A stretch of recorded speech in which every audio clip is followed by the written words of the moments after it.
മിന്നൽ വള കയ്യിലിട്ട പെണ്ണഴകെ എത്തിത്തോടാൻ എത്തുകില്ല മാറിവില്ലാണു നീ മിന്നൽ വള അല്ലേ.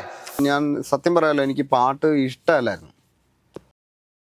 പാട്ട് ഇഷ്ടമല്ലായിരുന്നു. അപ്പം എനിക്ക് വലിയൊരു ഫുട്ബോൾ കളിക്കാരനാകണം എന്നാണ് വലിയ ആഗ്രഹം, ഭയങ്കര ആഗ്രഹമായിരുന്നു. സെലിബ്രിറ്റി ആയോ അങ്ങനെ അതിനല്ല, എനിക്കൊരു നന്നായി പാടാൻ, അത്യാവശ്യം എന്നെക്കൊണ്ട് എന്തെങ്കിലും ചെറിയൊരു പാട്ട് പാടാൻ പറ്റും എന്നുള്ളൊരു ഇതിലേക്ക് എനിക്കൊരു കോൺഫിഡൻസ് കിട്ടി. എൻ്റെ അടുത്ത് പറഞ്ഞ ജോബി ഒരു പാട്ട് 100 പ്രാവശ്യം കേൾക്കണം എന്ന് പറഞ്ഞു. 100 പ്രാവശ്യം ഒരു പാട്ട് കേൾക്കണം, 100ാമത്തെ പ്രാവശ്യം ആ പാട്ട് പാടാൻ പാടുള്ളൂ. എൻ്റെയൊക്കെ വീട്ടിൽ അടുത്തടുത്തുള്ള വീടുകളും കാര്യങ്ങളൊക്കെ. ഒരു വീട്ടിൽ നിന്ന് കഴിച്ച് അടുത്ത വീട്ടിൽ പോയി കഴിച്ചു, അടുത്ത വീട്ടിൽ പോയി കഴിച്ചു. ഇനി അവിടുന്ന് കഴിച്ചില്ലെങ്കിൽ പ്രശ്നമാണ്. വീടൊരുങ്ങി നാടൊരുങ്ങി കൽപ്പാത്തി തേരൊരുങ്ങി പൊങ്കലുമായി വന്ന പൗർണമി. അത് വേണ്ടായിരുന്നു ആ പാട്ടില്ലേ.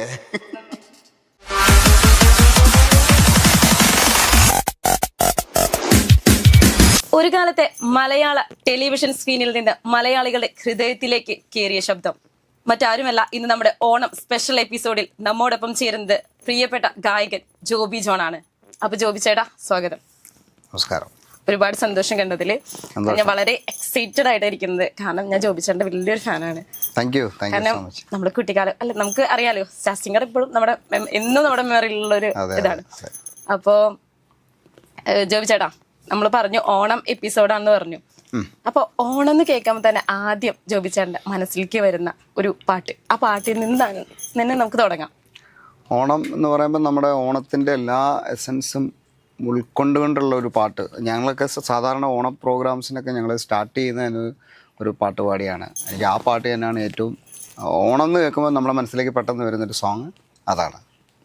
തീർച്ചയായിട്ടും ജോബി ചേട്ടന്റെ വിശേഷങ്ങൾ അറിയാൻ എല്ലാവർക്കും ആഗ്രഹമുണ്ട്. പക്ഷെ ആദ്യം തന്നെ ജോബി ചേട്ടന്റെ ഒരു പാട്ടിൽ നിന്ന് തുടങ്ങണമെന്നാണ്. ഓക്കെ, ഓണമൊക്കെ ആയതുകൊണ്ട് നമുക്കൊരു ഓണപ്പാട്ടോട് കൂടി തന്നെ. തീർച്ചയായിട്ടും. ഓണപ്പൂവേ പൂവേ പൂവേ ഓമൽ പൂവേ പൂവേ പൂവേ നീ തേടും മനോഹര തീരം ദൂരെ മാടി വിളിപ്പൂ ഇതാ ഇതാ ഇതാ. ഓണത്തെ ഇങ്ങനെ മാടി വിളിക്കുകയാണ്. അപ്പോൾ 2026 ഓണത്തിന് ഇങ്ങനെ മാടി വിളിച്ച് അല്ലെ, ഓണം ഇങ്ങനെ എത്തി നിൽക്കുകയാണ്. അപ്പോൾ പുതിയ വിശേഷങ്ങൾ അറിയാൻ എല്ലാവർക്കും ആഗ്രഹമുണ്ട്, ഓണത്തെ കുറിച്ചുള്ള, അല്ലെങ്കിൽ പുതിയ പ്രതീക്ഷകൾ, പ്രോജക്റ്റുകൾ, പുതിയ വിശേഷങ്ങൾ എന്തൊക്കെയാണ്? പുതിയ വിശേഷം 2026 എനിക്കൊരു എന്താ പറയുക, അത്യാവശ്യം നല്ല വിശേഷങ്ങളൊക്കെ ഉള്ളൊരു വർഷമായിരുന്നു. 1-2 സിനിമകളിലൊക്കെ പാടുവാനും കുറേ പ്രോജക്റ്റുകൾ സ്വന്തമായിട്ട് ഞാൻ മ്യൂസിക് ചെയ്യാറുണ്ട്. അങ്ങനത്തെ കുറേ സംഭവങ്ങൾ ചെയ്യുവാനൊക്കെ സാധിച്ചു.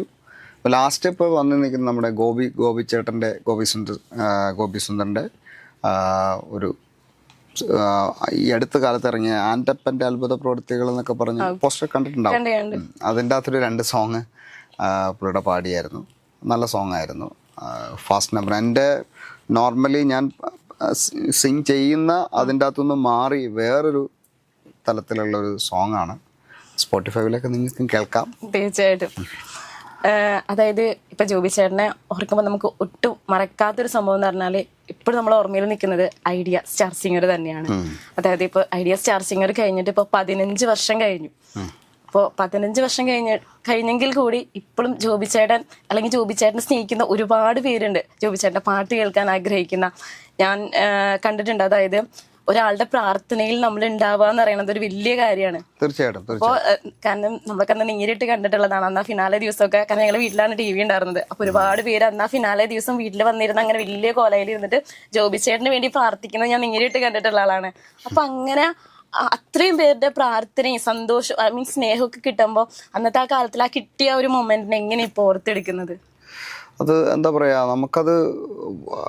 അത് ഓർക്കുമ്പോഴും ഇപ്പോഴും എന്താ പറയുക, വല്ലാത്തൊരു ഒരു വികാരമാണ് സ്റ്റാർ സിംഗർ എന്ന് പറയുന്നത്. കാരണം എന്നെയൊക്കെ സംബന്ധിച്ച് പറയുകയാണെങ്കിൽ ഞാനൊക്കെ അതിൻ്റെ ഒരു പീക്ക് ലെവലിലായിരുന്നു. അതായത് ഇപ്പം നമ്മൾ ഒരു കറക്റ്റായിട്ട് പറയുകയാണെങ്കിൽ ഈ കാസറ്റ് ഉണ്ടല്ലോ, മറ്റേ പണ്ടത്തെ പഴയ കാസറ്റ്, കണ്ടിട്ടുണ്ട്. അതിൻ്റെ വള്ളി ഇങ്ങനെ ആ വള്ളിയിൽ നമ്മൾ, അല്ലെങ്കിൽ അതിൻ്റെ നൂല് എന്താ പറയാ എനിക്കറിയില്ല, അതിൽ വെച്ചിട്ട് നമ്മൾ കരോക്കെ പാടിയിട്ടുണ്ട്.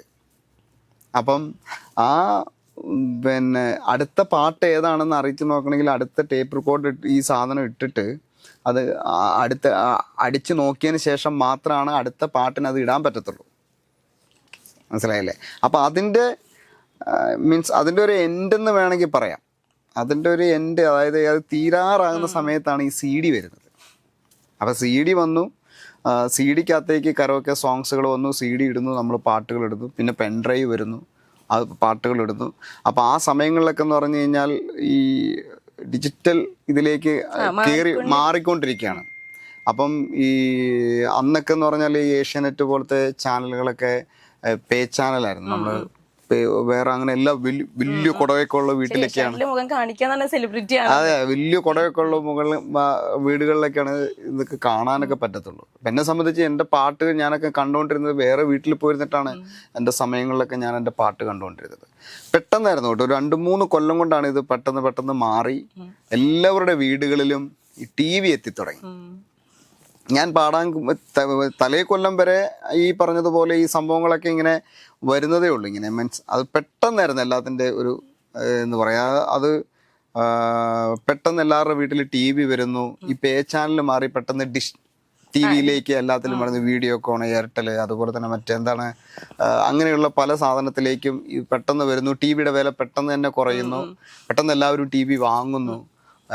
അങ്ങനെ ഈ ഏഷ്യാനെറ്റ് എന്ന് പറഞ്ഞാൽ എല്ലാവർക്കും സുലഭമാകുന്ന രീതിയിലേക്ക് കാര്യങ്ങൾ എത്തുന്നു. ഞാൻ എന്നെപ്പോലെ ഒരാൾ ആ സമയത്ത് പാടാനും കയറുന്നു. അപ്പം ഞാൻ പറഞ്ഞതെന്ന് വെച്ചാൽ ഈ സാഹചര്യങ്ങൾ തീർത്തും എനിക്ക് അന്നേരം എന്തായി, എനിക്ക് അനുകൂലമായി എന്നുള്ളതാണ് ഞാൻ പറഞ്ഞു വന്നത്.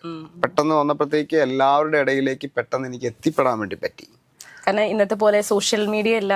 അപ്പോൾ ആ ഒരു തലത്തിൽ അങ്ങനെ എത്തിപ്പെടുക എന്ന് പറയുന്നത് ഒരു പക്ഷേ ഭാഗ്യം കൂടി അല്ലേ? തീർച്ചയായിട്ടും. ഈ ഭാഗ്യം എന്ന് പറഞ്ഞത് പ്രത്യേക അതൊരു ഭാഗ്യം വേണം, കഴിവും വേണം, നമ്മുടെ കൂട്ടത്തിൽ അതിൻ്റെ കൂടുതൽ ഭാഗ്യം കൂടെ, ഇതെല്ലാം കൂടെ ഒത്തിണങ്ങി വരുമ്പോഴാണ് നമുക്ക് ആ ഒരു പീക്ക് ലെവലിലേക്ക് നമുക്ക് കേറാനും ഒക്കെ. ഭാഗ്യം കൊണ്ട് മാത്രമെന്ന് പറയുന്നില്ല, ദൈവാനുഗ്രഹം വേണം. പിന്നെ ജോബിച്ചേട്ടൻ തന്നെ ഞാൻ പറഞ്ഞു കേട്ടിട്ടുണ്ട്, അതായത് ഒരുപാട് പേരെ സെലക്ട് ചെയ്ത് അതിൽ 100 പേരെ സെലക്ട് ചെയ്ത് അതിൽ അവസാനം പാടിയിട്ടുള്ള ഒരാളായിരുന്നു ഞാൻ. എന്നിട്ട് ഞാൻ ആ ഗ്രാൻഡ് ഫിനാലയില് എനിക്ക് തോന്നുന്ന ഒരു 10,000-15,000 എൻട്രി ഫോം ഉണ്ടായിരുന്നു. അതിൻ്റെ അകത്തുനിന്ന് എനിക്ക് ഇപ്പോഴും ഓർക്കുന്നുണ്ട്. എന്നെ വിളിച്ചിട്ട്, ഞാൻ എവിടെയോ നിൽക്കുകയാണ്, അപ്പം എന്നോട് വിളിച്ചിട്ട് പറഞ്ഞു ഏഷ്യാനെറ്റിൽ നിന്നാണ് വിളിക്കുന്നത്, ഒരു പാട്ട് പാടി തരണമെന്ന് പറഞ്ഞു. അപ്പം ഞാൻ ഫോണിൽ കൂടെ പാട്ട് പാടി കൊടുത്തവർക്ക്. അപ്പം എൻ്റെ അടുത്ത് പറഞ്ഞു നിങ്ങളുടെ ഒരു പാട്ടും ഒരു ഇതും ഞങ്ങൾക്ക് അയച്ചു തരണം, ഇന്ന് ഇതിലേക്ക് അയച്ചു കൊടുക്കണമെന്ന് പറഞ്ഞു. അപ്പം അങ്ങനെ എൻ്റെ ഫ്രണ്ടാണ്. അപ്പം ഞാൻ പറയുന്നതിന് മുമ്പേ അവനത് അയച്ചു കൊടുത്തു.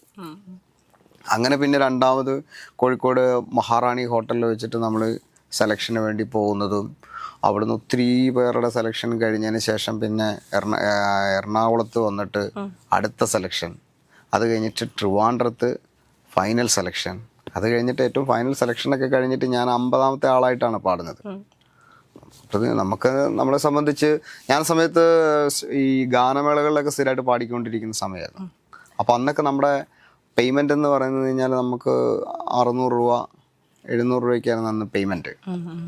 അപ്പം ഒരു 2 റൗണ്ട് അങ്ങ് കയറിക്കഴിഞ്ഞാൽ പൈസ 5,000 ആക്കാമല്ലോ ഒരു ചിന്തയുടെ ബലത്തിലാണ് എങ്ങനെയെങ്കിലും കടിച്ചു തൂങ്ങിയാണെങ്കിൽ ഒരു 5 റൗണ്ടൊക്കെ പോകാമല്ലോ എന്ന് വിചാരിച്ചിട്ട് അങ്ങനെ ആ ഒരു പ്രതീക്ഷയോട് കൂടി ആണ് അവിടെ കയറി ചെല്ലുന്നത്.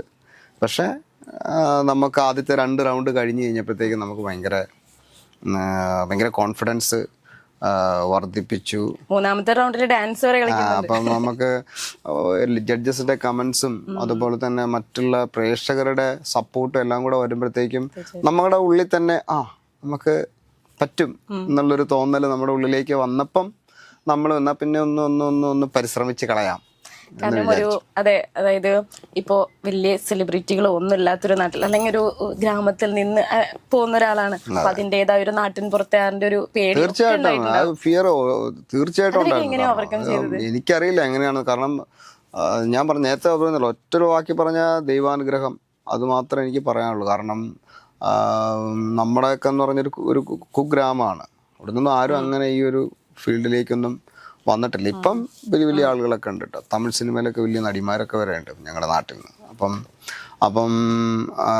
ആ സമയത്ത് എന്നൊക്കെ എന്ന് പറഞ്ഞു കഴിഞ്ഞാൽ വേറെ ആരും ഇല്ല. അപ്പം നമ്മൾ ഞാനൊക്കെ എന്ന് പറഞ്ഞാൽ ഇടയ്ക്കൊക്കെ ഒന്ന് കോഴിക്കോടൊക്കെ പോകുന്ന ഈ പ്രോഗ്രാമിന് പോകുന്നതുകൊണ്ട് ഞാനൊക്കെ ഇടയ്ക്കൊക്കെ അവിടെ ഇവിടെയൊക്കെ ഇങ്ങനെ അല്ലാതെ നമ്മളെവിടെയും പോവുകയോ അങ്ങനെ വരില്ലോ ഒന്നുമില്ല. ഇങ്ങനെയുള്ള പ്രോഗ്രാമിലൊക്കെ പങ്കെടുക്കുക ഇതൊക്കെ എന്ന് പറഞ്ഞു കഴിഞ്ഞാൽ ഒന്നെങ്കിൽ ഒരു തിരുവനന്തപുരം അല്ലെങ്കിൽ കോട്ടയം അല്ലെങ്കിൽ എറണാകുളം അവിടെ കൊണ്ട് നിൽക്കും. പിന്നെ അത് അങ്ങോട്ടൊന്നും അങ്ങനെ വരാറില്ലായിരുന്നു. പിന്നെ ഈ സ്കൂൾ കലോത്സവങ്ങളിലൊക്കെ അങ്ങനെയുള്ള സംഭവങ്ങളൊക്കെ വരുന്ന സമയത്താണ് ഈ കാവ്യമാധവൻ അങ്ങനെയുള്ള ആ ഒരു തലത്തിലേക്കുള്ള ആളുകളെ പോലുള്ളവരൊക്കെ. അല്ലാതെ ഇങ്ങനത്തെ ഈ റിയാലിറ്റി ഷോസിനൊക്കെ പങ്കെടുക്കുന്നവരൊക്കെ ശ്രദ്ധിച്ചാൽ നിങ്ങൾക്ക് മനസ്സിലാകാവുന്ന കാര്യമുള്ളൂ. പക്ഷെ അതുകൊണ്ട് തന്നെ നമുക്ക് ഈ പറഞ്ഞ വലിയ പ്രതീക്ഷകളോ കാര്യങ്ങളോ ഒന്നുമില്ല. വന്ന് പങ്കെടുക്കുക, അതും വളരെ പേടിയോടുകൂടിയാണ് വന്നിരിക്കുന്നത്. അവിടെ നിന്ന് മുട്ടിടിക്കുകയായിരുന്നു സത്യം പറഞ്ഞാൽ. ഈ ജഡ്ജസിനെയൊക്കെ നമ്മളൊക്കെ ഇവരൊക്കെ അത്രത്തോളം നമ്മളെ മനസ്സിൽ കയറ്റി വെച്ച് നമ്മൾ ആരാധിച്ചുകൊണ്ടിരുന്ന ആളുകളാണ്. അപ്പം അവരെയൊക്കെ നമ്മുടെ മുഖാതവിൽ നമ്മുടെ മുമ്പിലിരുന്ന് നമ്മളിങ്ങനെ കാണുമ്പോൾ അപ്പം തന്നെ നമുക്കൊരു എക്സൈറ്റ്മെന്റ് ആണ്. തീർച്ചയായിട്ടും അതിന്റെ കൂട്ടത്തിൽ അവർ പാടി വെച്ച പാട്ടും കൂടെ അവരുടെ മുന്നിൽ പാടുക എന്ന് പറയുമ്പോഴോ അതൊന്ന് ആലോചിച്ച് നോക്കുക. അപ്പം നമ്മൾക്ക് അതൊക്കെ വലിയൊരു എക്സ്പെരിമെന്റ് ആയിരുന്നു. അപ്പോൾ അങ്ങനെ ഓർക്കുകയാണെങ്കിൽ, അതായത് 15 വർഷം മുമ്പ് ആ പേടിച്ച് ഭയന്ന് വിറച്ച് നിന്ന ആ ജോബിനോട് ഇന്നത്തെ ജോബിക്ക് എന്തായിരിക്കും ഒരു അഡ്വൈസ് കൊടുക്കാനുണ്ടാവുക? അങ്ങനെ പ്രത്യേകിച്ച് എന്താ കൊടുക്കുക, നമ്മൾ എന്താ പറയുക, എപ്പോഴും നമ്മൾ കോൺഫിഡൻസ് കൈവിടാതിരിക്കുക. നമ്മുടെ ഉള്ള കഴിവുകൾ അതിപ്പം എനിക്കിപ്പം എന്താ പറയുക വലിയ ദാസേട്ടനെ പോലെ പാടണമെന്നോ അല്ലെങ്കിൽ അതുപോലെ SPB സാറിനെ പോലെ പാടാൻ പറ്റുമോ എന്ന് എനിക്ക് പറയാൻ പറ്റത്തില്ല. പക്ഷേ എനിക്കുള്ള എൻ്റെ ഒരു ചെറിയ സാധനമുണ്ട്. എന്താണോ ഞാനൊരു പാട്ടുകാരനായതുകൊണ്ട് തന്നെ എനിക്ക് പാടാൻ പറ്റിയ അല്ലെങ്കിൽ എനിക്ക് എൻ്റെതാകുന്ന സ്റ്റൈലിൽ എനിക്ക് കൂടുതൽ നന്നായി ചെയ്യാൻ പറ്റിയ രീതിയിൽ അത് ഏതാണോന്ന് ഞാൻ കണ്ടുപിടിച്ചിട്ട് അതിനെ പോളിഷ് ചെയ്യുക, അതിനെ നന്നായിട്ട് വർക്കൗട്ട് ചെയ്യുക. അങ്ങനെയാണല്ലോ എല്ലാവരും ചെയ്യുന്നത്. തീർച്ചയായിട്ടും അതാണ് ഈ സക്സസിന്റെ രഹസ്യം. അതെ, അപ്പം അങ്ങനെ തന്നെ നമ്മൾ മുന്നോട്ട് പോയി കഴിഞ്ഞാൽ നമുക്ക് ആർക്കാണല്ലോ നമ്മളുടെ മേഖലകൾ ഏതാണെന്ന് നമ്മളെ കുറച്ച് കഴിയുമ്പോൾ നമ്മളെ തന്നെ മാടി വിളിക്കും. ഞാൻ സത്യം പറയാമല്ലോ, എനിക്ക് പാട്ട് ഇഷ്ടമല്ലായിരുന്നു. അപ്പം എനിക്ക് വലിയൊരു ഫുട്ബോൾ കളിക്കാരനാകണമെന്നാണ് വലിയ ആഗ്രഹം, ഭയങ്കര ആഗ്രഹമായിരുന്നു. അപ്പം ഞാൻ ചെറുപ്പത്തിലൊക്കെ ഉള്ള കളിക്കാൻ വേണ്ടിയിട്ട് പല ഇതിലും അവിടെ ഇവിടെ എല്ലാം പോയി കളിക്കാൻ പോവും. അതുപോലെ തന്നെ +2 പഠിക്കുമ്പോഴും കോളേജ് ടീമിൻ്റെ ക്യാപ്റ്റനൊക്കെ ആയിരുന്നു ഫുട്ബോളിൽ. ഒരു കളിക്കാൻ വേണ്ടി പോയി. അന്ന് എൻ്റെ കാലടിച്ച് ശരിയാക്കി അന്നത്തോടു കൂടി ഫുട്ബോൾ നിർത്തി. പിന്നെ ക്രിക്കറ്റിൻ്റെ പുറകെയായി.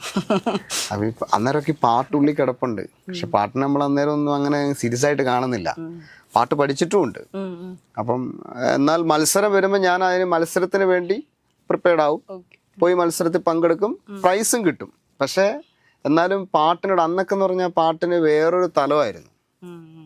ഇന്നാണ് ആളുകൾ എല്ലാ ശബ്ദത്തെയും എന്താ പറയുക ഇഷ്ടപ്പെടുകയും അംഗീകരിക്കുകയൊക്കെ ചെയ്യുന്നത്. ഇതൊക്കെ പറഞ്ഞാൽ എങ്ങനെ ഇരിക്കുമെന്ന് എനിക്കറിയത്തില്ല. എല്ലാ ശബ്ദത്തെയും എല്ലാ ഇതിനെയും അംഗീകരിക്കുകയൊക്കെ ചെയ്യുന്നത് ഇന്നത്തെ കാലത്താണ്. അന്നത്തെ സമയത്തെന്ന് പറഞ്ഞാൽ അന്നൊരു 3-4 ശബ്ദങ്ങളുണ്ട്, നമുക്കറിയാം ആരൊക്കെയാണ്. ആ ഒരു ശബ്ദം എനിക്കും അങ്ങനെയൊക്കെ തന്നെയാണ്. ആ ശബ്ദം വിട്ടിട്ട് വേറൊരു ശബ്ദത്തെ നമുക്ക് അംഗീകരിക്കാനോ അല്ലെങ്കിൽ കേൾക്കാനോ പറ്റത്തില്ലായിരുന്നു. അപ്പം അതുകൊണ്ട് തന്നെ നമ്മൾ എന്താ പറയുക, നമ്മൾ പാട്ട് പാടുന്നു, പ്രൈസ് കിട്ടുന്നു, കഴിഞ്ഞു. അന്നത്തെ സമയത്തൊന്നും നമുക്ക് ഒരു പ്രമോദവനം പാടാനൊന്നും നമുക്ക് പറ്റില്ല. കാരണം പാടും, ആൾക്കാർ കേൾക്കും. പക്ഷെ അത് ദാസാറിൻ്റെ ശബ്ദത്തിൽ ദാസാർ പാടി വെച്ചൊരു സാധനം അത് അങ്ങനെ കേൾക്കുമ്പോഴാണ് ആളുകൾക്ക് അത് ഇഷ്ടപ്പെടുന്നത്. പിന്നെ എപ്പോഴാണ് ഇപ്പോൾ ഈ ഒരു പാട്ടിൻ്റെ വഴിയിലേക്ക് തിരിച്ചു വന്നത്? പാട്ട് ഞാൻ ഡിഗ്രിക്ക് പഠിച്ചുകൊണ്ടിരിക്കുന്ന സമയത്താണ് അന്ന് നമ്മൾ ഈ പറഞ്ഞതുപോലെ ലളിതഗാനം പാടാൻ വേണ്ടിയിട്ട് B സോൺ, ഇന്റർ സോൺ എന്ന് പറഞ്ഞ മത്സരങ്ങളൊക്കെ ഉണ്ടല്ലോ. അപ്പം അതിൽ പാടാൻ വേണ്ടി വന്ന് അങ്ങനെ B സോണിൽ മത്സരിച്ചു. ആദ്യത്തെ കൊല്ലം എനിക്ക് തേർഡായിരുന്നു. 2ാമത്തെ കൊല്ലം ഞാൻ പോയില്ല. 3ാമത്തെ കൊല്ലം മത്സരിച്ചു. അന്ന് നമുക്ക് ഒരു മലയാളത്തിലെ ഒരു പ്രഗത്ഭരായ ഒരു കവിയുടെ മകനൊക്കെ പാടാനുണ്ടായിരുന്നു. പുള്ളിയായിരുന്നു ആ 3 കൊല്ലം അവിടെ ഫസ്റ്റ് വാങ്ങിക്കൊണ്ടിരുന്നത്. അപ്പോൾ ആ കൊല്ലം എനിക്ക് ഫസ്റ്റ് കിട്ടുകയും പുള്ളിക്ക് സെക്കൻഡ് ആകുകയും ചെയ്തു. അപ്പം ഞാനിങ്ങനെ വിചാരിച്ചു, കൊള്ളാലോ, അപ്പം നമുക്കും എന്തൊക്കെയോ ഉണ്ട്, നമ്മുടെ കയ്യിൽ എന്തോ സ്റ്റഫ് ഉണ്ടെന്നുള്ള കാര്യം അങ്ങനെയാണല്ലോ നമ്മൾ ഓരോന്നും മനസ്സിലാക്കുന്നത്. അപ്പം അങ്ങനെ ഒരു തിരിച്ചറിവ് വന്നപ്പോഴത്തേക്കും പാട്ടിനെ ഒന്ന് കൂടുതലായിട്ട് പോളിഷ് ചെയ്യാൻ തുടങ്ങി, സ്നേഹിക്കാൻ തുടങ്ങി. ഞാൻ എൻ്റെ പാട്ടിനെ ഞാൻ സ്നേഹിക്കാൻ തുടങ്ങി. അപ്പോഴാണ് നമ്മൾ നമ്മുടെ കഴിവിനെ അല്ലെങ്കിൽ നമുക്ക് നമ്മുടെ ഉള്ള ഇതിനെ നമ്മൾ സ്നേഹിക്കാൻ തുടങ്ങുമ്പോഴാണ് അത് ബ്യൂട്ടിഫുൾ ആകുന്നത്. തീർച്ചയായിട്ടും അല്ലേ? അപ്പോൾ അങ്ങനെ ഞാൻ അതിനെ സ്നേഹിച്ച് തുടങ്ങിയപ്പം മെല്ലെ മെല്ലെ മെല്ലെ ഓരോരോ അവസരങ്ങൾ വന്നപ്പം പാട്ടിലേക്ക് കൂടുതലായിട്ട് കോൺസെൻട്രേറ്റ് ചെയ്യാൻ തുടങ്ങി. പിന്നെ അന്നേരം ആ സമയങ്ങളിലൊക്കെ കേരളോത്സവം എന്ന് പറഞ്ഞ മറ്റേ പഞ്ചായത്ത് വഴിയുള്ള പരിപാടികളൊക്കെ ഉണ്ട്. അപ്പോൾ നമ്മുടെ നാട്ടിലേക്ക് എന്നെ ഭയങ്കര സപ്പോർട്ട് ചെയ്യുന്ന ഇതാണ്. നാട്ടിലുള്ളവരൊക്കെ ഭയങ്കര സപ്പോർട്ടാണ് നമ്മൾ പാട്ടൊക്കെ പാടുന്നത് കൊണ്ടും. അപ്പോൾ കേരളോത്സവമൊക്കെ വന്നു കഴിഞ്ഞാൽ എല്ലാത്തിനും പിടിച്ചിടും. അങ്ങനെ അവിടെ നിന്ന് മത്സരിച്ചു, ജില്ലയിൽ മത്സരിച്ചു, സംസ്ഥാനത്ത് മത്സരിച്ചു, അവിടെ പ്രൈസ് കിട്ടി. അവിടെ ഈ പറഞ്ഞ ഫസ്റ്റ് പ്രൈസ് കിട്ടി. അപ്പോൾ അങ്ങനെയൊക്കെ വന്നു കഴിഞ്ഞപ്പോഴത്തേക്കും പാട്ടിനെ കൂടുതൽ സീരിയസ് ആയിട്ട് നമ്മൾ നോക്കാൻ തുടങ്ങി. അങ്ങനെ ഒരുപാട് കഥകളുണ്ട്. പിന്നെ പാട്ടിൻ്റെ കഥകൾ എന്ന് പറഞ്ഞാൽ ഞാൻ എവിടെയെങ്കിലുമൊക്കെ പാടാനൊക്കെ പോയി കഴിഞ്ഞാലും നമുക്ക് നമ്മൾ പിന്നെ അവിടെ ആ ഒരു അത്ര ഇടയിൽ നമ്മൾ സ്റ്റാറാ. പിന്നെ കോളേജിലായാലും പ്ലസ് ടുവിലായാലും എവിടെയായാലും ഒക്കെ ആ ഒരു ഇതാണ്. അപ്പൊ പണ്ടേ കേട്ടിട്ടുണ്ട് ഗായികമാരോട് പെൺകുട്ടികൾക്ക് ഒരു പ്രത്യേക ഇഷ്ടമാണെന്ന്. അതെയോ? അതിൽ വല്ല സത്യം ഉണ്ടോ? അങ്ങനെ തോന്നിയിട്ടുണ്ട് എപ്പോഴെങ്കിലും ആരാധികമാരുടെ? അങ്ങനെയൊക്കെ പറഞ്ഞ് കേൾക്കാം, അങ്ങനെയൊക്കെ ഉണ്ടെന്ന് തോന്നുന്നു. അതായത് ഞാൻ സെലിബ്രിറ്റി ആയി എന്നൊരു തോന്നൽ, അതായത് ഇപ്പോൾ പറഞ്ഞല്ലോ ഞാൻ സാധാരണക്കാരനായിരുന്നു, അതായത് സ്റ്റാർ സിംഗറിലേക്ക് ചെന്നു, പിന്നെ അവിടെ എൻ്റെ ജീവിതം മാറി, അല്ലെങ്കിൽ അങ്ങനെയൊക്കെ ഒരു മൊമെന്റ് എപ്പോഴാണ് തോന്നി തുടങ്ങിയത്? സെലിബ്രിറ്റി ആയോ അങ്ങനെ അതിനല്ല. എനിക്കൊരു നന്നായി പാടാൻ, അത്യാവശ്യം എന്നെക്കൊണ്ട് എന്തെങ്കിലും ചെറിയൊരു പാട്ട് പാടാൻ പറ്റും എന്നുള്ളൊരു ഇതിലേക്ക് എനിക്കൊരു കോൺഫിഡൻസ് കിട്ടി. അതെനിക്ക് കിട്ടിയത് തീർച്ചയായിട്ടും സ്റ്റാർ സിംഗർ പോലത്തെ ഒരു വലിയ വേദിയിൽ നിന്നാട്ടോ. കാരണം നമ്മൾ ഒരു പാട്ട് ഇപ്പം നമ്മളൊരു എന്താ പറയുക, ഒരു ഹോസ്പിറ്റലിൽ ചെന്നാൽ നമ്മുടെ ശരീരമൊക്കെ കീറി മുറിച്ച് അതിൻ്റെ അകത്തുള്ള ഇന്ന പാർട്സുകൾ ഇന്ന സാധനങ്ങളാണെന്ന് നമ്മളെ ഓരോന്ന് പറഞ്ഞ് മനസ്സിലാക്കുന്നത് പോലെ പാട്ടിനുമുണ്ട് ഓരോരോ സംഭവങ്ങൾ. അപ്പം അതിൽ നമുക്ക് രാഗങ്ങളുണ്ട്, അപ്പം അതിൽ സ്വരങ്ങളുണ്ട്. അപ്പം ആ സ്വരം ഇന്ന രീതിയിൽ പോയാൽ ഇവിടെ ഹിറ്റ് ചെയ്താലാണ് അത് നമ്മൾ ഉദ്ദേശിച്ച സ്ഥലത്തേക്ക് ആ സാധനം വരത്തുള്ളൂ എന്ന് പറഞ്ഞതുപോലെ പാട്ടിന് അപ്പം നമ്മളത് പാടുമ്പം അത് പെർഫെക്റ്റ് ആയിരിക്കും, അല്ലെങ്കിൽ ആ പാടുന്നത് കറക്റ്റ് ആയിരിക്കും. ഇനി നമ്മളിത് അറിവില്ലാതെ നമ്മൾ പാടുന്നതെങ്കിൽ നമുക്കൊരു കൺഫ്യൂഷൻ ആയിരിക്കും. ഞാൻ പാടുന്നത് ശരിയാണോ തെറ്റാണോ, അല്ല ഞാൻ ചെയ്യുന്നത് ശരിയാണോ തെറ്റാണോ എന്നുള്ളൊരു ഇതിലേക്ക് വരും. നമ്മൾ ശരിയാണോ തെറ്റാ, അപ്പം ആ ഒരു തിരിച്ചറിവ് നമുക്ക് കിട്ടിയത് സ്റ്റാർ സിംഗർ. അപ്പം അത് ശരത് സാറിൻ്റെയൊക്കെ ഒരു പ്രത്യേക ശിക്ഷണം. കാരണം നമുക്ക് പാട്ടുകൾ കേൾക്കുമ്പോൾ ശരത് സാറ് അന്ന് പറഞ്ഞത് എനിക്കിപ്പോഴും ഓർമ്മയുണ്ട്. എൻ്റെ അടുത്ത് പറഞ്ഞ ജോബി ഒരു പാട്ട് 100 പ്രാവശ്യം കേൾക്കണം എന്ന് പറഞ്ഞു. 100 പ്രാവശ്യം ഒരു പാട്ട് കേൾക്കണം, 100ാമത്തെ പ്രാവശ്യം ആ പാട്ട് പാടാൻ പാടുള്ളൂ. ഏതോ ഒരു സമയത്ത് ഇങ്ങനെ നടന്നു പോയിക്കൊണ്ടിരുന്ന സമയത്താണ് എൻ്റെ അടുത്ത് പറഞ്ഞത്. അപ്പം ഞാനത് 100 പ്രാവശ്യം നമുക്ക് കേൾക്കാൻ പറ്റിയില്ലെങ്കിലും കുറെ കേട്ട് കഴിയുമ്പോൾ നമുക്ക് മടുപ്പാവും. എങ്കിലും കുറേ പ്രാവശ്യം കേൾക്കും. കേട്ടതിന് ശേഷം മാത്രമാണ് ആ പാട്ട് ഞാൻ പാടാറുള്ളൂ.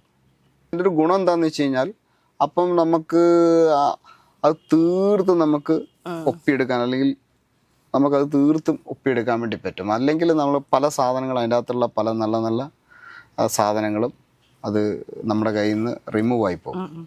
അങ്ങനെ അതായത് ലെജൻഡറി ആയിട്ടുള്ള ജഡ്ജസിന്റെ കയ്യിൽ നിന്ന് ഒരുപാട് കാര്യങ്ങൾ നമുക്ക് മീൻസ് സ്റ്റാർ സിംഗർ അതൊരു ശരിക്കും പറഞ്ഞ ഒരു അവസരമായിരുന്നു. അതുപോലെ തന്നെ ചിത്ര ചേച്ചി ഒക്കെ ആയിട്ടുള്ള ഒരു മൊമെന്റ് ഇപ്പോഴും ചിത്ര ചേച്ചി അല്ലെങ്കിൽ തന്നൊരു അഡ്വൈസോ അങ്ങനെ എന്തെങ്കിലും എടുത്തു പറയാൻ പറ്റുന്ന എന്തെങ്കിലും? ചിത്ര ചേച്ചിയെ കുറിച്ച് പറയുകയാണെങ്കിൽ എന്താ, എനിക്ക് സ്റ്റാർ സിംഗറിൽ എനിക്ക് ഏറ്റവും കൂടുതൽ സപ്പോർട്ട് ചെയ്ത ആളാണ് ചിത്ര ചേച്ചി. ചിത്ര ചേച്ചി എന്ന് പറയുമ്പം ഞാൻ എൻ്റെ ഹൃദയത്തോട് ചേർത്ത് വെക്കുന്ന ഒരാളാണ് ചിത്ര ചേച്ചിയെ. എനിക്ക് അത്രയ്ക്ക് ഇഷ്ടമാണ്, എനിക്ക് അത്രയും ബഹുമാനമാണ്. തീർച്ചയായിട്ടും ചിത്ര ചേച്ചി ഇപ്പോഴും എനിക്ക് ഓർമ്മയുണ്ട്. ഞാൻ 3ാമത്തെ റൗണ്ടിൽ ഏത് പാട്ടാ പാടിയത്, ഞങ്ങളെല്ലാരും വിഷമിച്ചൊരു സംഭവം ഉണ്ടായിട്ടുണ്ട് കേട്ടോ. കാരണം ഒരു പാട്ട് പാടിയിട്ട് ജോബിച്ചേട്ടൻ അത് മുഴുവനാക്കാൻ പറ്റാതെ വന്നൊരു പാട്ടുണ്ട്, ഓർക്കുന്നുണ്ടോ? ഓർക്കുന്നുണ്ടോ? അന്ന് ചിത്ര ചേച്ചി പറഞ്ഞൊരു ഇതുണ്ട്. കാരണം ശരിക്കും പറഞ്ഞാൽ ജോബിക്ക് അതിൽ 90 മാർക്ക് കിട്ടേണ്ട ഒരു പാട്ടായിരുന്നു. വരികൾ മറന്നുപോയതാന്ന് തോന്നുന്നു അല്ലേ? കറക്റ്റായിട്ട് ഇതെല്ലാം പഠിച്ചു വെച്ചിട്ടുണ്ടല്ലോ.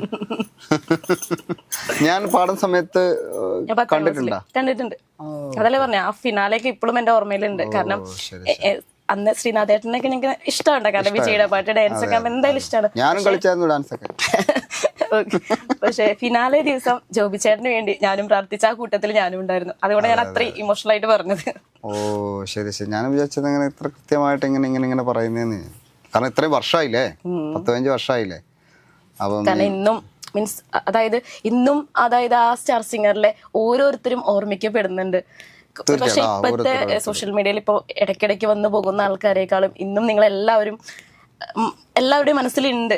പക്ഷെ അത് ആ കാലഘട്ടത്തിന്റെ ആയിരിക്കാം അല്ലേ? തീർച്ചയായിട്ടും ഞാനത് എടുത്ത് പറയണമെന്ന് വിചാരിച്ച. കാരണം കഴിഞ്ഞ ദിവസങ്ങളിലൊക്കെ ഞാനിങ്ങനെ വിചാരിച്ച് ഞാനിങ്ങനെ നോക്കുമ്പോൾ ഉണ്ട്, ഇപ്പൊ 10-15 വർഷമായല്ലോ, 5 വർഷമായല്ലോ. അപ്പം പുതിയ തലമുറകൾ വന്നു. നമ്മൾ പാട്ടുകാരനാണ് നല്ല എല്ലാവർക്കും അറിയാം, സിനിമകളിലുണ്ട്, പാടുന്നുണ്ട്. എങ്കിലും നമുക്ക് ആ ഒരു പീക്ക് ലെവലിലേക്ക് നമുക്ക് വരാനൊന്നും പറ്റാത്തത് കൊണ്ടും നമ്മൾ പാട്ടുകാരനാണെന്ന് മറ്റുള്ളവരെ അറിയിക്കണ്ടേ, ഈ പുതിയ തലമുറയെ നമ്മളെ അറിയിക്കണ്ടേ. ഞാൻ ജസ്റ്റ് കുറച്ച് 1-2 പാട്ടുകളൊക്കെ ചുമ്മാ എൻ്റെ ഇൻസ്റ്റഗ്രാം വഴിയൊക്കെ പാടിയിട്ടു. പക്ഷെ അതങ്ങ് ഭയങ്കരമായിട്ട് വൈറലായി. ആളുകൾക്ക് അവർ പണ്ട് നമ്മളെ SMS അയച്ചതും നമുക്ക് വേണ്ടി പ്രാർത്ഥിച്ചതും അമ്പലത്തിൽ പോയതും അല്ലെങ്കിൽ പള്ളിയിൽ പോയി ഉപവാസം എടുത്ത് പ്രാർത്ഥിച്ചതും അങ്ങനെ പ്രാർത്ഥിച്ചതുകൊണ്ട് ഒരു വലിയ ഇത് നിങ്ങൾക്കത് ഇൻസ്റ്റാഗ്രാം എടുത്ത് നോക്കിക്കഴിഞ്ഞാൽ കാണാം. പാട്ടിൻ്റെ കമൻസ് കണ്ടാൽ നോക്കി കാണാം. ഇത്ര ആളുകൾ നമ്മളെ സ്നേഹിക്കുകയും സപ്പോർട്ട് ചെയ്യുകയും ചെയ്തു. പിന്നീട് ആദ്യത്തെ ഒരു പാട്ട് ഞാൻ ഇട്ടുള്ളൂ. പിന്നെ ഞാൻ വിചാരിച്ചു എന്നെ ഇത്രയും ആളുകൾ സ്നേഹിക്കുന്നുണ്ട്, ഇത്രയും എൻ്റെ പാട്ടിനെ ആളുകൾ സ്നേഹിക്കുകയും എന്നെ സ്നേഹിക്കുകയും ചെയ്യുന്നുണ്ട്. അപ്പോൾ അവർക്ക് വേണ്ടി എന്തുകൊണ്ട് എനിക്ക് കുറച്ച് പാട്ടുകൾ പാടി ഇട്ട് കൊടുത്തുകൂടാ എന്നുള്ള ചിന്ത വന്നതോടുകൂടി ഒരുപാട് പ്രതീക്ഷിക്കും. അന്ന് ചിന്ത വന്നതോടുകൂടി ഞാൻ വീണ്ടും പാട്ടുകൾ പാടിയിടാൻ തുടങ്ങി. ആളുകൾ അത് അങ്ങനെ തന്നെ ഏറ്റെടുക്കാൻ തുടങ്ങി. അപ്പം നമ്മളിപ്പോൾ ഒരു പാട്ട് കൊടുക്കുക, കമൻസ് വാങ്ങാം, പാട്ട് കൊടുക്കുക, കമൻസ് വാങ്ങാം. കമൻസ് വാങ്ങാൻ വേണ്ടിയിട്ടല്ല കേട്ടോ. ഞാൻ അങ്ങനത്തെ നിങ്ങൾക്ക് നോക്കിയാൽ കാണാം, ഞാൻ ഇതുവരെ അങ്ങനെ പാട്ടൊന്നും സോഷ്യൽ മീഡിയയിലോ അല്ലെങ്കിൽ ഈ പറയുന്ന പോലെ ഇൻസ്റ്റഗ്രാമിലൊന്നും അങ്ങനെ പാട്ടൊന്നും പാടിയിടാത്ത ഒരാളെ, ഇങ്ങനെ കവറോ അങ്ങനെ ഇതൊന്നും പാടിയിടാത്ത ഒരാളാണ്. പക്ഷെ എനിക്ക് അതിനോട് വലിയ താല്പര്യം ഇല്ലാത്ത ഒരാളായിരുന്നു. പക്ഷെ ഈ സമയങ്ങളിൽ ഈ ആളുകളുടെ ഒരു ഇഷ്ടം, ആളുകളുടെ ഒരു സ്നേഹം, അവരെനിക്ക് എനിക്ക് ഒത്തിരി എന്നെ സ്നേഹിച്ചു, എനിക്ക് സപ്പോർട്ട് ചെയ്തു, എനിക്ക് വേണ്ടി SMS അയച്ചു, ഒക്കെ ചെയ്യുകയും ചെയ്തിട്ട് അവർക്ക് വേണ്ടി എന്തെങ്കിലും നമുക്ക് ചെയ്യാൻ പറ്റുകയാണെങ്കിൽ വലിയ കാര്യമാണ്. പിന്നെ മാത്രമല്ല ഇപ്പം ഇപ്പോഴത്തെ ഈ ഒരു സമയം എന്ന് പറഞ്ഞു കഴിഞ്ഞാൽ വളരെ ഫാസ്റ്റായിട്ട് ആളുകൾ ചിന്തിക്കുകയും പ്രവർത്തിക്കുകയും ചെയ്യുന്ന സമയമാണ്. ആളുകൾക്ക് ആർക്കും ടൈമില്ല. ആ സമയത്തിനുള്ളിൽ, നിശ്ചിത സമയത്തിനുള്ളിൽ 2 മിനിറ്റ് എനിക്ക് വേണ്ടി മാറ്റിവെച്ച് എൻ്റെ പാട്ട് കേട്ട് അതിൻ്റെ അടിയിൽ വന്നൊരു ലൈക്കും അതിൻ്റെ അടിയിൽ വന്നൊരു കമൻറ്റും എഴുതാൻ കാണിക്കുന്ന അവരുടെ മനസ്സ്, അത് നമ്മൾ എന്ത് ചെയ്യാൻ പാടില്ല, കാണാതിരിക്കാൻ പാടില്ല. കാരണം അവരുണ്ടെങ്കിൽ നമ്മളുള്ളൂ. ആ ഒരു ചിന്തയൊക്കെ മനസ്സിലേക്ക് വന്നതോടുകൂടി നമ്മൾ എന്ത് ചെയ്തു, കൂടുതൽ പാട്ടുകൾ അവർക്ക് വേണ്ടി പാടിക്കൊടുക്കുന്നു, പറ്റാവുന്നിടത്തോളം പാടിക്കൊടുക്കും. ഇപ്പോൾ നമ്മൾ പറഞ്ഞു അല്ലെ, ഓണക്കാലം അല്ലെ, നമ്മൾ ഓണം സ്പെഷ്യലായിട്ടാണ് നമ്മൾ ഇപ്പോൾ ജോബിച്ചേട്ടൻ നമ്മുടെ മുമ്പിൽ എത്തിയിട്ടുള്ളത്. അപ്പോൾ ജോബിച്ചേട്ടൻ്റെ വിശേഷങ്ങൾ നമ്മൾ കേൾക്കുന്നുണ്ട്, ഒരുപാട് ഓർമ്മകൾ പങ്കിട്ടു. അപ്പോൾ ഇപ്പോഴും ഓർമ്മയിൽ നിൽക്കുന്ന ഒരു ഓണക്കാലം, അല്ലെങ്കിൽ നമ്മളിങ്ങനെ പറയില്ലേ, ആ ഓണത്തെ പോലെ ഇതുവരെ ഒരു ഓണം എനിക്ക് വന്നിട്ടില്ല, അങ്ങനെ ഒരു ഓണക്കാലം ഉണ്ടായിട്ടുണ്ടോ മനസ്സിൽ? ഞങ്ങളുടെയൊക്കെ ചെറുപ്പകാലത്തുള്ള ഓണം എന്നൊക്കെ പറഞ്ഞു കഴിഞ്ഞാൽ അതൊക്കെ അതൊക്കെ നിങ്ങൾക്കൊക്കെ കേട്ട് ഞാൻ കൊതിയാകും. ഞാനൊക്കെ എന്ന് പറഞ്ഞാൽ എൻ്റെ വീട്ടിലൊക്കെ ഫുഡൊക്കെ കഴിക്കത്തില്ല സത്യം പറഞ്ഞാൽ. എൻ്റെയൊക്കെ വീട്ടിൽ അടുത്തടുത്തുള്ള വീടുകളും കാര്യങ്ങളൊക്കെ, ഒരു വീട്ടിൽ നിന്ന് കഴിച്ച് അടുത്ത വീട്ടിൽ പോയി കഴിച്ചു, അടുത്ത വീട്ടിൽ പോയി കഴിച്ചു. ഇനി അവിടുന്ന് കഴിച്ചില്ലെങ്കിൽ പ്രശ്നമാണ്. എല്ലാ വീട്ടിൽ നിന്നും ഓരോ ഉരുള ചോറോ എന്തെങ്കിലും കഴിച്ച് അടുത്ത വീട്ടിൽ പോയി അവിടുന്ന് കഴിച്ച് അവിടുന്ന് പായസം കുടിച്ച് ഇതെല്ലാം കഴിഞ്ഞൊരു വൈകുന്നേരം 7 മണി 8 മണിയൊക്കെ ആകുമ്പോഴത്തേക്കായിരിക്കും തിരിച്ച്. ഈ 7 മണി വരെ കഴിച്ചുകൊണ്ടിരിക്കാന്നല്ല ഞാൻ ഉദ്ദേശിച്ചത്. അതിൻ്റെ ഇടയ്ക്ക് നമ്മൾ കളിക്കാൻ പോവും, അത് ചെയ്യും ഇത് ചെയ്യും. ഓണമായിട്ട് ബന്ധപ്പെട്ടുള്ള ഈ സമയങ്ങളിലൊക്കെ കഴിപ്പുകളും നടക്കും. അപ്പം അതൊരു വല്ലാത്തൊരു ഫീലിംഗ് ആണ്. അപ്പോൾ ആ ഒരു എല്ലാവരുടെ കുടുംബങ്ങളും തമ്മിൽ അങ്ങോട്ടും ഇങ്ങോട്ടുള്ളൊരു ഇൻറ്റിമസിയും പരസ്പരമുള്ള ആ സ്നേഹവും അതൊന്നും ഇപ്പൊ ഒന്നും എവിടെയില്ല. എനിക്ക് ഞാൻ കണ്ടിട്ടില്ല കേട്ടോ, അങ്ങനത്തെ സംഭവങ്ങളൊന്നും ഞാൻ കണ്ടിട്ടില്ല. ഇനിയിപ്പോ വേറെ ഗ്രാമാന്തരീക്ഷത്തിലുള്ള ഏതെങ്കിലും ഒരു സ്ഥലങ്ങളിലൊക്കെ അങ്ങനെ ഉണ്ടോ ഇല്ലോ എന്ന് എനിക്കറിയത്തില്ല. പക്ഷെ അതൊക്കെ ഒരു നല്ലൊരു കാലമായിരുന്നു. അതൊക്കെയാണ് ഓണക്കാലം എന്ന് പറയുന്നത്. ഓണമൊക്കെ ആയി കഴിഞ്ഞാൽ അപ്പോ ഞാൻ നമ്മൾ ഓർഡർ ചെയ്താൽ ഓണം വീട്ടിലെത്തും, സദ്യ സദ്യ വീട്ടിലെത്തും, അതുപോലെ തന്നെ ഡ്രസ്സുകൾ വീട്ടിലെത്തും, എല്ലാം നമുക്ക് മറ്റന്നൊക്കെ എന്ന് പറഞ്ഞാൽ ഇതൊക്കെ വാങ്ങാൻ പോവാൻ അതൊക്കെ തന്നെ ഒരു ഒരുക്കമാണ്, സന്തോഷമാണ്. അതൊക്കെ തന്നെ ഒരുക്കമാണ്. ഇപ്പൊ വീട്ടിൽ നിന്ന് ഇത് കുത്തിക്കഴിഞ്ഞാൽ ഡ്രസ്സ് ഇവിടെ ഇട്ട് നോക്കും, പറ്റില്ല, അന്നേരം തന്നെ തിരിച്ചയച്ചു കൊടുക്കും. അതുപോലെ തന്നെ ഇപ്പോൾ ജോബിച്ചേട്ടൻ്റെ സ്റ്റേജ് ഷോകളിലൊക്കെ ഞാൻ കൂടുതൽ ശ്രദ്ധിച്ചിട്ടുള്ളത്, ജോബിച്ചേട്ടൻ ആദ്യം മെലഡി ആയിട്ടുള്ള ഒരുപാട് സോങ്ങുകൾ പാടിയിട്ട് പിന്നെ ഫസ്റ്റിലേക്ക് വരുന്നതായിട്ടാണ് കണ്ടിട്ടുള്ളത്. അപ്പൊ അതിൽ തന്നെ ഇപ്പൊ പേഴ്സണലി എൻ്റെ ഒരു ഫേവറേറ്റ് ആണ് ഞാൻ പറഞ്ഞത് NSL പോകിര ആ പാട്ടില്ലേ, അത് ഞങ്ങൾക്ക് വേണ്ടിട്ട് ഒന്ന് പാടിത്തരാൻ പറ്റുമോ? മീൻസ് ഒരു ഓർഡറിലെ പോവാറുള്ളത് ഞാൻ ശ്രദ്ധിച്ചിട്ടുണ്ട് അത്. ഓക്കെ. ഞാനിപ്പം പണ്ടൊക്കെ കൂടുതലും ഈ മെലഡി ആയിട്ടുള്ള കൂടുതൽ സോങ്സുകൾ പാടി. ഇപ്പം എന്ന് വെച്ചാൽ കൂടുതൽ ഇപ്പോഴത്തെ പിള്ളേർക്കെല്ലാം നല്ല വൈബാണല്ലോ കേട്ടോ. അവർക്ക് അടിപൊളി പാട്ടുകൾ, ഡാൻസ് ചെയ്യാൻ പറ്റിയ പാട്ടുകൾ, ലാസ്റ്റ് നമ്മൾ ഡാൻസും കഴിക്കേണ്ടി വരും. അപ്പം അതുകൊണ്ട് നമ്മളിപ്പം നേരെ ഒരു പാട്ട് പാടും, പിന്നെ ഡാൻസിലേക്ക് പിന്നെ കിടക്കുകയാണ്, പിന്നെ ഡാൻസ് ഷോയാണ് പിന്നെ. അപ്പോൾ ആ ഒരു തലത്തിലേക്കൊക്കെ ഇപ്പം മാറി. അപ്പം നമ്മളും ചിന്തിച്ചു കഴിഞ്ഞപ്പോഴത്തേക്കും നമ്മുടെ പാട്ടുകൾ അവർക്ക് ഈ ഫോൺ എടുത്ത് വെച്ച് കഴിഞ്ഞാൽ അവർക്ക് പാട്ടുകൾ കേൾക്കാം. അവർ സത്യം പറഞ്ഞാൽ എൻജോയ് ചെയ്യാൻ വേണ്ടി വരുന്നല്ലേ, അവർ എൻജോയ് ചെയ്യട്ടെ. അപ്പോൾ ആ ഒരു തലത്തിലേക്ക് ചിന്തിച്ചു കഴിഞ്ഞപ്പോൾ അത് ശരിയാണെന്ന് നമുക്ക് തോന്നി. അപ്പോൾ അതിനനുസരിച്ചുള്ള പാട്ടുകൾ പാടി തുടങ്ങി. അപ്പോൾ അതുകൊണ്ട് അവരും എൻജോയ് ചെയ്യുന്നു, ഞങ്ങളും എൻജോയ് ചെയ്യുന്നു. അപ്പോൾ എന്തായാലും ആ പാട്ടിൻ്റെ ഒരു രണ്ടിലേക്ക് പാടാം.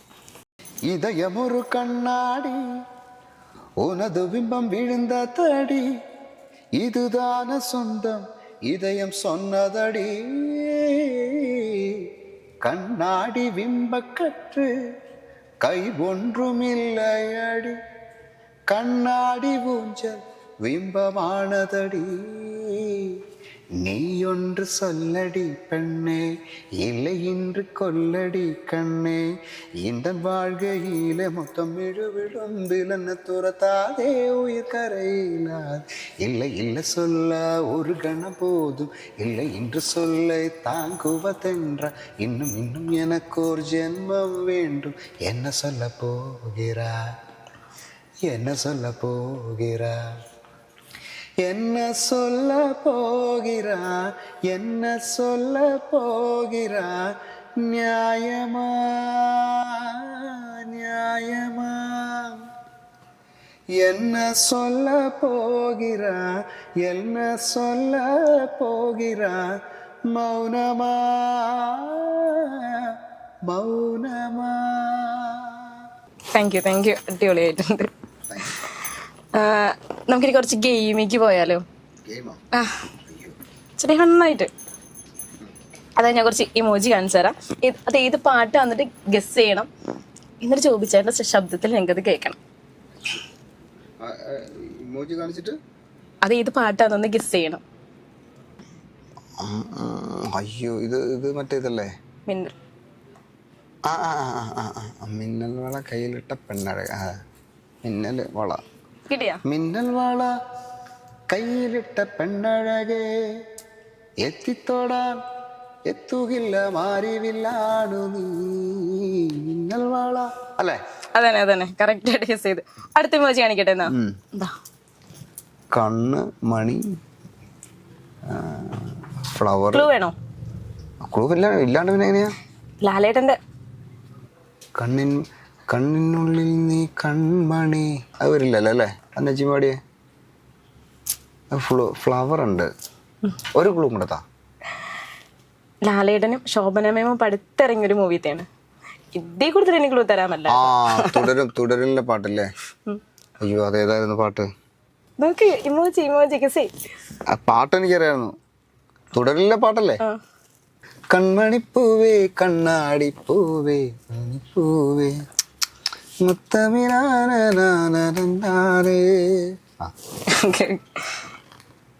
ഒരെണ്ണം കൂടി ഉള്ളോ? അധികം എന്തായാലും നമ്മൾ ബുദ്ധിമുട്ടിക്കുന്നില്ല, ബുദ്ധിമുട്ടൊന്നുമില്ല, കുഴപ്പമില്ല. വീണ്ടും കണ്ണ് എഗെയിൻ കണ്ണ്. മലയാളം മീഡിയം അല്ലേ പഠിച്ചതൊക്കെ? മലയാളം മീഡിയം പഠിച്ചേ. അപ്പൊ അതെന്നെ പഠിച്ചിട്ടില്ല. കണ്ണ് പിന്നെ അപ്പുറത്ത് വേറെ സാധനമല്ലോ, ഒരു വള്ള, തോണി, കണ്ണ്, പിന്നെ രണ്ട് ആളുകള്. എന്താപ്പാ? ടോവിനോട് വേടാ. കണ്ണിന്റെ പര്യായം ഒന്ന് ആലോചിച്ച് നോക്കി. കണ്ണിന് പര്യായം അതൊക്കെ പഠിച്ചിട്ടുണ്ടെങ്കിൽ ഞാൻ വല്ല മലയാളം പ്രൊഫസറായി തീരുകയായിരുന്നു. ഓക്കെ, മിഴിയിൽ നിന്നും. ഓ മിഴി. മിഴിയിൽ നിന്ന് എനിക്ക് ആ പാട്ട് അറിയില്ല കേട്ടോ. ആ ഓക്കെ ഓക്കെ. അപ്പം ഇത് എനിക്ക് അത്ര ഗസ് ചെയ്തിട്ടും കിട്ടുന്നില്ല. ഏതാണത്? ഞാൻ പറഞ്ഞു ടോവിനോടെ മൂവിയിലെ പാട്ടല്ലേ? ആരാ നടിയാരാ? ഐശ്വര്യ ലക്ഷ്മി. ഐശ്വര്യ ലക്ഷ്മി അല്ലേ? Okay okay. പടം മായാനദി അല്ലേ? അല്ലേ? പക്ഷെ പാട്ട് എനിക്ക് വലിയ പിടുത്തില്ല. ഒരു കാര്യം ചെയ്യ്, ഇയാൾ പാട്. എനിക്ക് ആ പാട്ട് ഞാൻ കേട്ടിട്ടുള്ളൂ. എനിക്കത് പാടാൻ അറിയണമെങ്കിൽ നമുക്ക് കറക്റ്റായിട്ട് അറിയണ്ടേ. നമ്മൾ പാടുമ്പോൾ കുറച്ച് നിങ്ങൾ പാടിയ പിന്നെ വലിയ പ്രശ്നമില്ല, നമ്മൾ പാടിക്കും. ഞാൻ എനിക്ക് കേൾക്കുകയും ചെയ്യാലോ. ഇല്ല, എനിക്ക് പാടാൻ അറിയില്ല. അങ്ങനെ പറയല്ലേ? സത്യമായിട്ട് എനിക്ക് പാടാൻ അറിയില്ല. ഒന്നാമത്തെ ശബ്ദമല്ല. ഒറ്റ ലൈൻ പാടിയാൽ മതി, കേൾക്കാൻ വേണ്ടിട്ടാ. റെഡി? ഒന്നാമത്തെ ശബ്ദമില്ല. അല്ല അത് കുഴപ്പമില്ല. മിഴിയിൽ നിന്ന് മിഴിയിലേക്ക് ശബ്ദമല്ല. ഓ ആ പാട്ടല്ലേ? പറഞ്ഞാ മതിയോ? അപ്പൊ അതായിരുന്നു പാട്ട്. ഓക്കെ, അടിപൊളി. ചെറിയ ടാസ്ക് തന്നിട്ടുള്ളൂ. നമുക്ക് ഓണായിട്ട് ഇപ്പൊ ഞാൻ തന്നാണോ അതോ എനിക്ക് തന്നാണോ? അല്ല, ഞാൻ ചോദിച്ചേട്ടന് തന്നെ. അതായിട്ട് നമ്മൾ ഓണൊക്കെ ആയിട്ട് അല്ലെ നാട്ടുമ്പുറത്തൊക്കെ നമ്മൾ കണ്ടാവും ചെറിയ ചെറിയ ഗെയിംസ് കാര്യങ്ങളൊക്കെ അല്ലെ. അപ്പൊ ഞാനൊരു ചെറിയൊരു ടാസ്ക് തരട്ടെ? ഇനിയുണ്ടോ? ഒരു ചെറിയ ടാസ്ക്. അല്ല ഓണൊക്കെ അല്ലേ, നടക്കട്ടെ. സിമ്പിൾ ടാസ്കാ. ജോബി ചേട്ടന് ഇഷ്ടമുള്ള ഒരു പാട്ട് പാടിയിട്ട് ജോബി ചേട്ടൻ ഈ ഗ്ലാസ് ഒന്ന് ബാലൻസ് ചെയ്ത് വെക്കണം. പാട്ട് പാടിയിട്ട് ബാലൻസ് ചെയ്യാനോ? ജസ്റ്റ് ഗ്ലാസ് ഒക്കെ ഞാൻ എടുത്തു തരാം. അമ്പോ പറ്റും, കാരണം ജീവിതം തന്നെ ഒരു ബാലൻസിങ് ആണല്ലോ. തീർച്ചയായിട്ടും. അപ്പൊ ജോബി ചേട്ടന്റെ ജീവിതത്തിന്റെ ഏറ്റവും അടിസ്ഥാന സംഗീതമാണ്. അപ്പൊ സംഗീതവും ഈ ഗ്ലാസും തമ്മിൽ എന്താണ് ബന്ധം എന്നാണ് ഞാൻ ചിന്തിക്കുന്നത്. ബാലൻസിങ് ആണല്ലോ എല്ലാം. ഓക്കെ, അപ്പോ ഗ്ലാസ് ഒക്കെ ഞാൻ എടുത്തു തരാം. ഇങ്ങനെ വെച്ചിട്ട് ഞാൻ പാടണ്ട. ജോബി ചേട്ടൻ ഈ ഒരു കൈ കൊണ്ട് ഗ്ലാസ് ഇതില് ബാലൻസ് ചെയ്ത് ഇങ്ങനെ കൊടുക്കണം, ഓരോന്നോരോന്നും ഇങ്ങനെ. പാട്ട് പാടണ്ട. ഞാനിങ്ങനെ ചിന്തിച്ചു ഇത് വായിൽ വെച്ചോണ്ട് ഇങ്ങനെ പാടുന്നതെന്ന് ഞാനിങ്ങനെ ചിന്തിച്ചോണ്ടിരിക്കും. ഇത് വായിൽ വെക്കാൻ വേണം, പാടുകയും വേണം, ഗ്ലാസും വെക്കണം. വായിൽ വെക്കണ്ട, കയ്യിൽ ഇങ്ങനെ പിടിച്ചിട്ട് ഇതിങ്ങനെ ഒരു കൈയോടെ ഇങ്ങനെ ഇങ്ങനെ വെച്ചാൽ മതി, ബാലൻസ് ചെയ്ത് വെച്ചാൽ മതി. ഇവിടെ 3 ഇവിടെ 3. ഓക്കെ, അങ്ങനെ ബാലൻസ് ചെയ്ത് പിടിക്കുക. അപ്പൊ ആദ്യം ഇത് വെച്ചിട്ടാണ് ഗ്ലാസ് വെക്കണ്ടേ. എന്നിട്ട് ചേച്ചീനെ ഓർക്കുമ്പോ ഒരു പാട്ട് ഏതാ ഓർമ്മ വെച്ച് ഇങ്ങോട്ട് പാടിക്കും.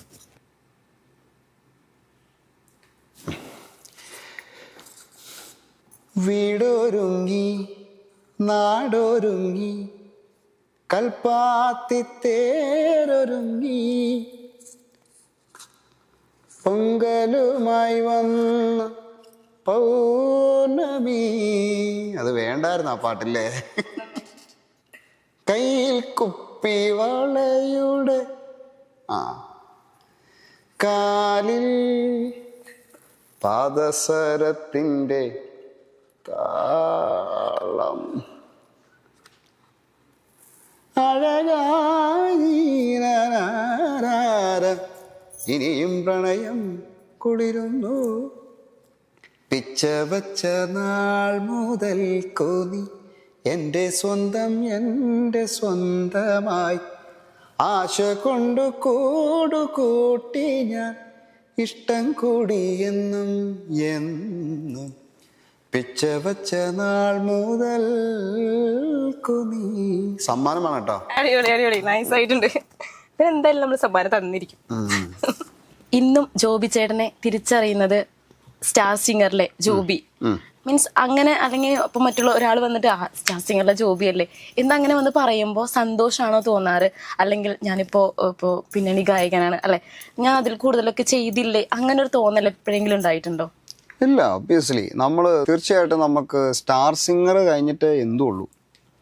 കാരണം ഏതോ മലമൂട്ടി കിടന്ന് നമ്മൾ അവിടെ ചെറുതായിട്ട് പാട്ടും പാടി ജീവിച്ച നമുക്ക് വലിയൊരു അവസരം സ്റ്റാർ സിംഗർ എന്ന് പുറത്തൊരു വലിയൊരു വേദിയിൽ വന്നു. അവിടെ നിന്ന് ജനങ്ങളാൽ തിരഞ്ഞെടുക്കപ്പെട്ട് അങ്ങനെ എന്താ പറയുക മന്ത്രിയൊക്കെ ആകുന്നത് പോലെ തന്നെ ജനങ്ങളാൽ തിരഞ്ഞെടുക്കപ്പെട്ടൊരു ഗായകനായി വന്ന നമുക്കെപ്പോഴും ആ ഒരു വേദി കഴിഞ്ഞിട്ട് മറ്റെന്താ ഇപ്പം എന്ത് കിട്ടിയെന്ന് പറഞ്ഞാലും അത് നമുക്കത് കഴിഞ്ഞിട്ടുള്ളത് ഇപ്പോൾ സിനിമകളിലൊക്കെ പാടി അതൊക്കെ സന്തോഷം തരുന്ന കാര്യം തന്നെയാണ്. പക്ഷേ അത് എപ്പോഴും സ്റ്റാർ സിംഗർ എന്ന് പറയുന്നത് അതെപ്പോഴും നമുക്ക് ഒരു വികാരമാണ്. അത് മാത്രമല്ല അത് നമുക്ക് തരുന്നൊരു സന്തോഷം. നമ്മൾ 4 പേര് നമ്മളടുത്ത് ഒന്ന് പുറത്തേക്ക് ഇറങ്ങി ചെല്ലുമ്പോഴത്തേക്കും ജോബി അല്ലേ, പാട്ടുകാരൻ ജോബി അല്ലേ എന്ന് ചോദിക്കുമ്പം അവിടെ അവർ നമ്മളെ റെക്കഗ്നൈസ് ചെയ്തത് ഈ ഒരു പ്ലാറ്റ്ഫോമിൽ നിന്നാണ്. അല്ലെങ്കിൽ ഞാനൊരു സിനിമയെ പാടിയിട്ടല്ല അവരെന്നെ അറിഞ്ഞത്. തീർച്ചയായിട്ടും അതിന് കാരണക്കാർ എന്താ പറയുക, കാരണക്കാരെന്ന് പറയുന്ന സ്റ്റാർ സിംഗർ എന്ന് പറഞ്ഞ വേദിയാണ്. അപ്പം നമ്മളതെപ്പോഴും അതാണല്ലോ നന്ദി എന്ന് പറയുന്നത് അതാണല്ലോ. പിന്നെ എനിക്ക് ചോദിക്കാനുള്ള ഒരു ഇതെന്ന് പറഞ്ഞാല്, അതായത് ജോബി ചേട്ടന് ഇപ്പോൾ ഒരു ഡ്രീം ഉണ്ടായിരിക്കില്ല, അല്ലെങ്കിൽ എനിക്ക് ഇന്നൊരു പാട്ട് പാടി കിട്ടിയിരുന്നെങ്കിൽ ആ ഒരു അവസരം, അല്ലെങ്കിൽ ഇന്നൊരു മ്യൂസിക് ഡയറക്ടറെ കൂടെ വർക്ക് ചെയ്യാൻ എനിക്ക് കിട്ടിയിരുന്നെങ്കിൽ, അങ്ങനെ തോന്നുന്നൊരു മീൻസ് ആരുടെ കൂടെ വർക്ക് ചെയ്യാനാണ് ഇപ്പോൾ ഒരു ആഗ്രഹം മനസ്സിൽ? എനിക്ക് എല്ലാവരുടെയും കൂടുതൽ വർക്ക് ചെയ്യാൻ ആഗ്രഹമുണ്ട്. അപ്പൊ അങ്ങനത്തെ ഒരു പ്രത്യേകിച്ചൊരു സംഭവമില്ല. എല്ലാവരുടെയും കൂടുതൽ വർക്ക് ചെയ്യണം, എല്ലാവരുടെയും പാട്ടുകൾ പാടണം എന്ന് ആഗ്രഹിക്കുന്നവർ, അത് ഏതൊരു ഗായകനും ആഗ്രഹിക്കുന്നുണ്ട്. അതുപോലെ തന്നെ ഞാനും ആഗ്രഹിക്കുന്നുണ്ട്. എസ്പെഷ്യലി റഹ്മാൻ സാറിൻ്റെ ഒക്കെ കൂടുതൽ ചെയ്യണമെന്ന് വലിയ ആഗ്രഹമുണ്ട്. പക്ഷേ അതൊക്കെ ദൈവത്തിന്റെ കയ്യിലുള്ള കാര്യമാണ്. ദൈവം അനുഗ്രഹിക്കട്ടെ, അങ്ങനെ ഒരു അവസരം ഉണ്ടാവട്ടെ. അതെ അതെ അതെ. ഇനിയിപ്പോ അതായത് ഞാൻ കുറച്ച് വേർഡ്സുകൾ പറയാം. ഇപ്പൊ മഴയെ കുറിച്ച് വരുമ്പോ ജോബി ചേട്ടന് മനസ്സിൽ വരുന്നൊരു ഗാനം. മഴയേ തൂ മഴയേ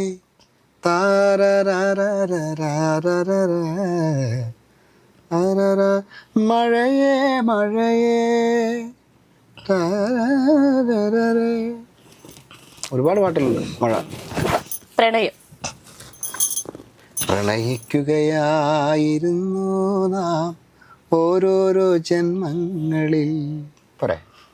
നിലാവ്. നിലാവിൻ്റെ നീലഭസ്മ കൊറിയണിഞ്ഞവളെ, കാതിലോല കമ്മലിട്ടു കുണുങ്ങി നിൽപ്പവളെ. മഴ. മഴയേ തൂ മഴയേ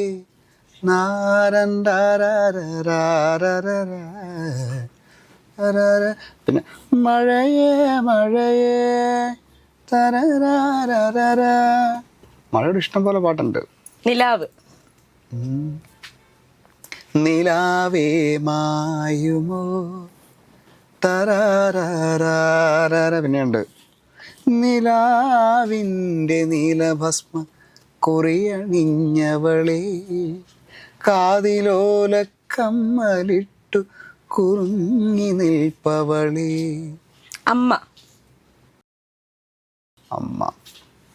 അമ്മ മഴക്കാറിനു കണ്ണിറഞ്ഞു, ആ കണ്ണീരിൽ ഞാൻ നനഞ്ഞു.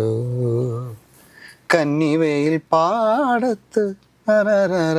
ലിറിക്സ് അങ്ങോട്ട് കിട്ടുന്നില്ല. സ്വപ്നം.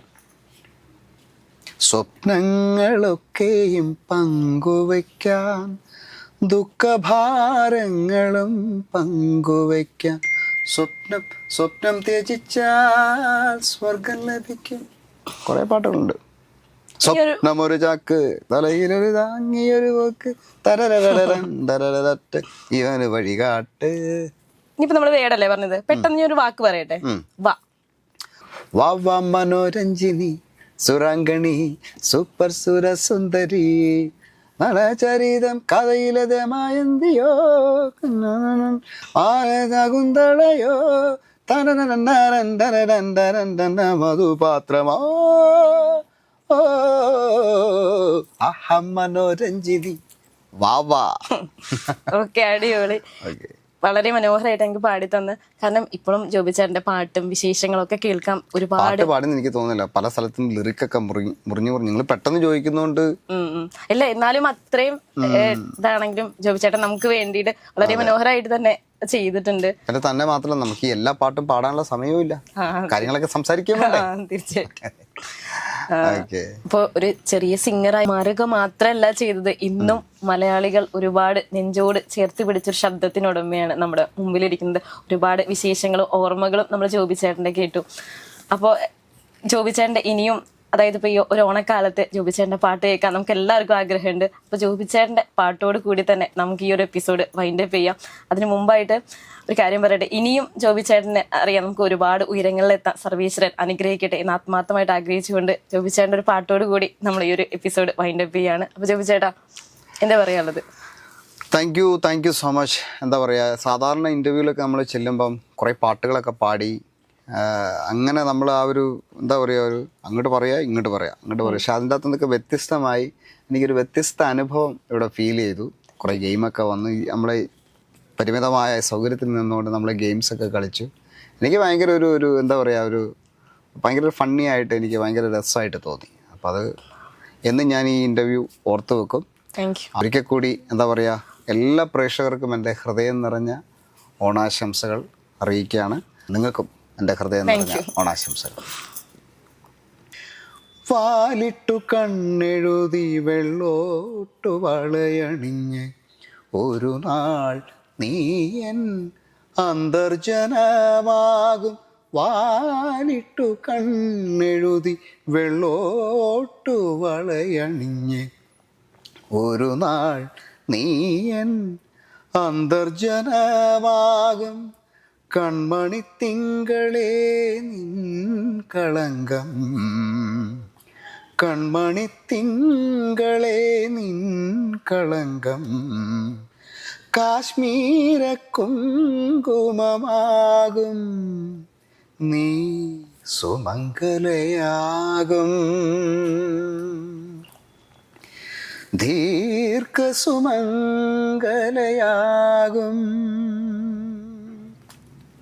കണ്ടു ഞാൻ മിഴികളിൽ ആലോലമാം നിൻ ഹൃദയം. ഓ കേട്ടു ഞാൻ മൊഴികളിൽ വാചാലമാം നിൻ നൊമ്പരം.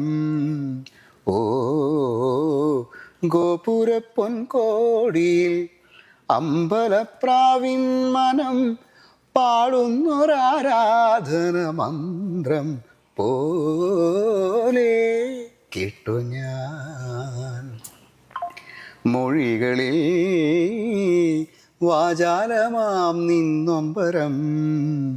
ഓ അപ്പം എല്ലാവർക്കും എൻ്റെയും കുടുംബത്തിൻ്റെയും ഹൃദയം നിറഞ്ഞ ഓണാശംസകൾ. Thank you.